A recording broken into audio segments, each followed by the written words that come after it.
afternoon, good people, and sorry for the delay. Yesterday, the Court of Appeal settled emphatically the recent controversial constitutional amendment proposals and processes. This marks the second time our courts have pronounced themselves on this matter.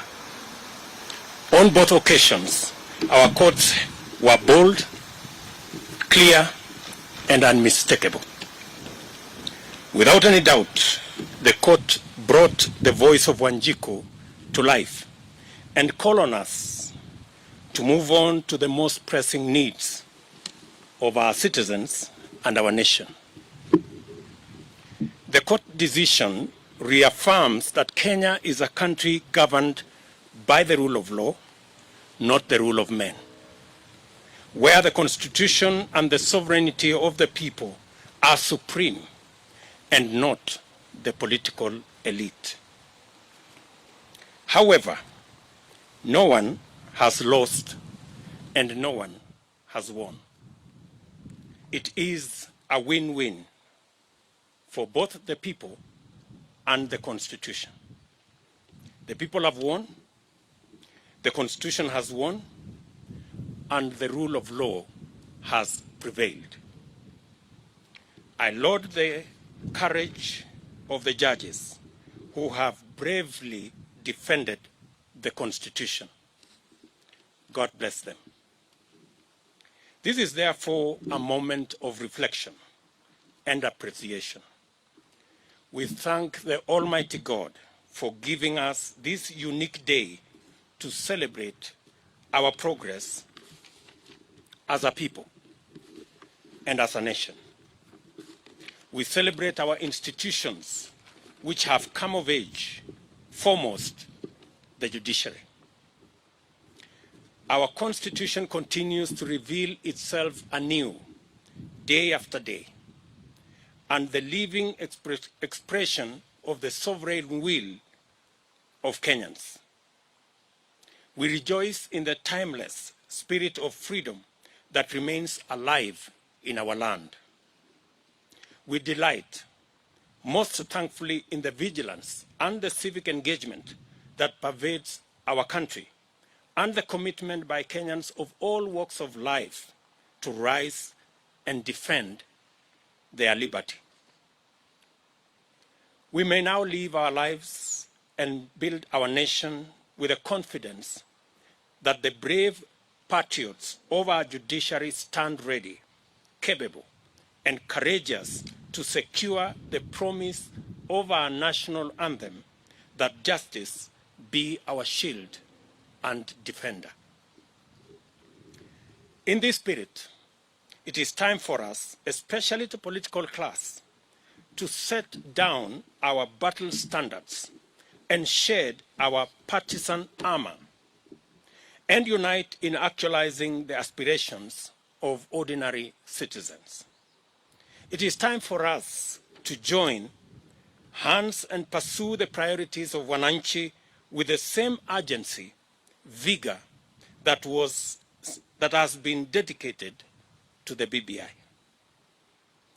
We must make up for all the time lost, resources spent, and opportunities foregone in the knowledge that time is of the essence. For truly, it is never too late to do the right thing. I therefore plead with all leaders to harness the spirit of bipartisanship and direct our minds and energy towards efforts that positively affect the well-being of all our citizens.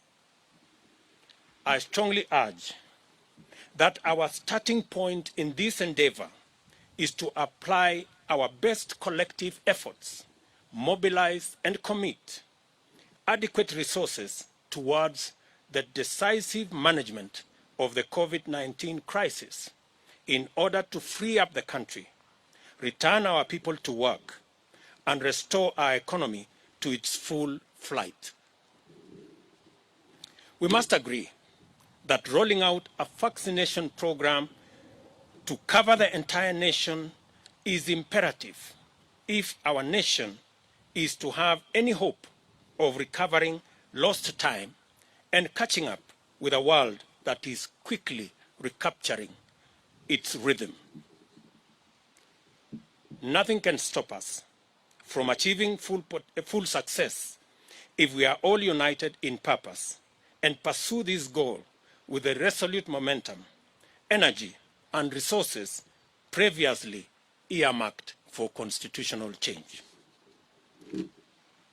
Together with this, we must urgently retrace our path to the Big Four agenda, which packaged a comprehensive raft of policy interventions, programs, and projects aimed at creating millions of jobs for our young people, rejuvenating our agriculture and livestock sectors for food security, agro-processing, value addition, and manufacturing, and also securing the health of millions of citizens through the universal health coverage.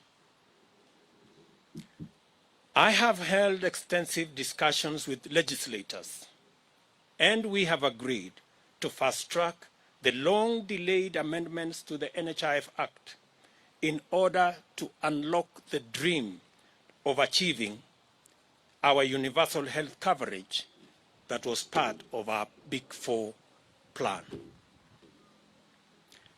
We have also agreed on a similar initiative to reintroduce amendments to the Housing Act to establish the framework for the actualization of the housing fund that is a prerequisite for unlocking the housing program envisaged under the Big Four plan. This will set the stage for the achievement of the housing pillar of the Big Four agenda. The housing plan's twofold promise of making affordable housing available and also creating millions of jobs for young people is the sort of intervention this country needs for this critical moment. We should work with Parliament in its full bipartisan strength to create the legislative framework required to facilitate mobilization of resources necessary to radically transform agricultural production and productivity. This should enable Kenyans to achieve food security and nutrition sufficiency and create a surplus for diversified agro-processing and manufacturing under the industrialization plan. This effort will finally rise to the challenge of moving over 2.5 million families from food nutrition poverty and perennial dependency on food relief. Going forward, we shall need to focus on strengthening and recalibrating our economic policy and programs to deal with the most pressing, the most urgent, and the most consequential needs, beginning with a deliberate, thorough, and purposeful reckoning with the chronic problem of youth unemployment. We must figure out a way of enhancing productivity and competitiveness while creating millions of job opportunities as a matter of urgent priority. A related and urgent intervention that will help in this effort will be to reorganize and consolidate financing of micro, small, and medium enterprises to liberate them from the chokehold of Shylocks and an exorbitant interest rate regime that presently stifles the promise of meaningful growth and stalls the possibility of enterprise development and wealth creation. As a nation, we must commit to creating opportunities for every enterprising Kenyan to thrive and make a living. Furthermore, we must strongly commit to collective effort to fashion a new future for Kenya based on a new socio-economic and political paradigm.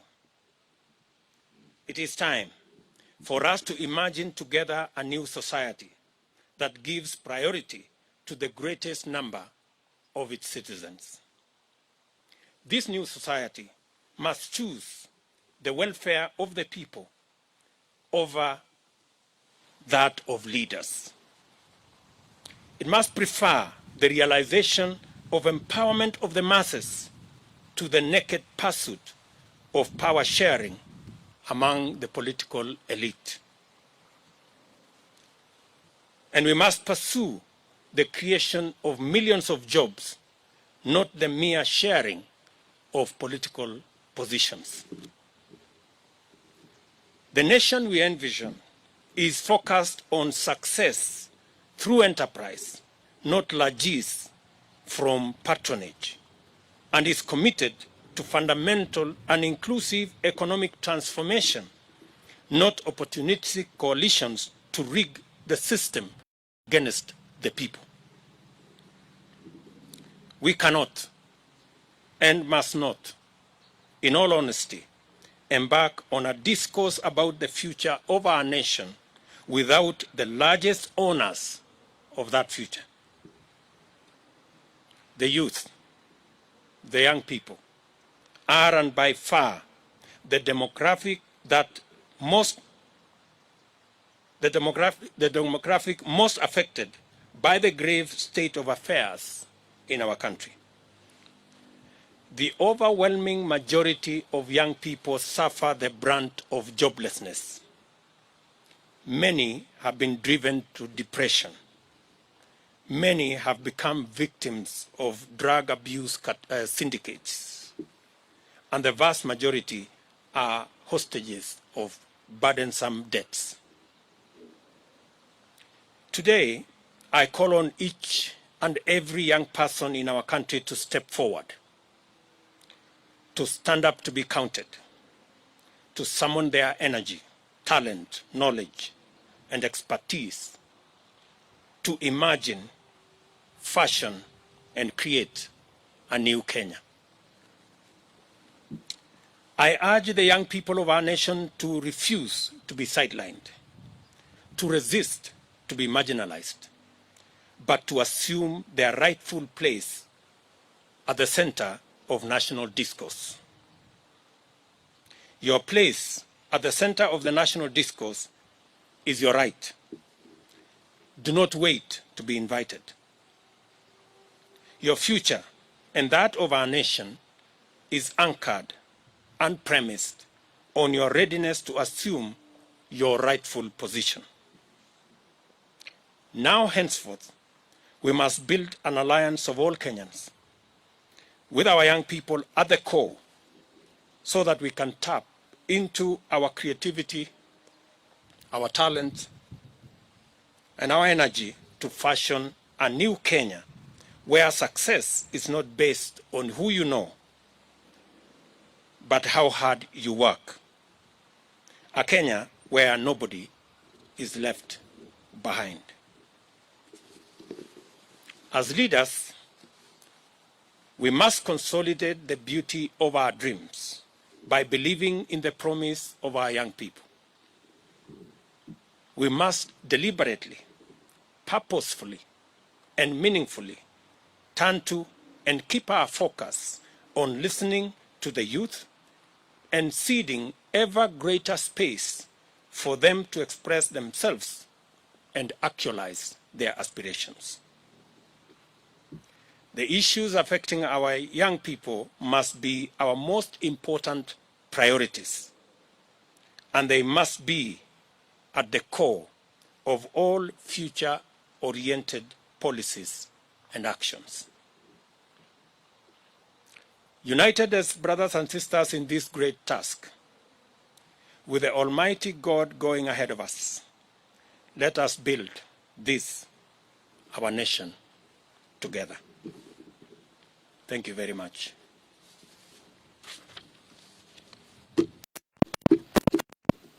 That is my statement. I will take one or two questions, just to make sure that there is sufficient understanding of the statement I have made.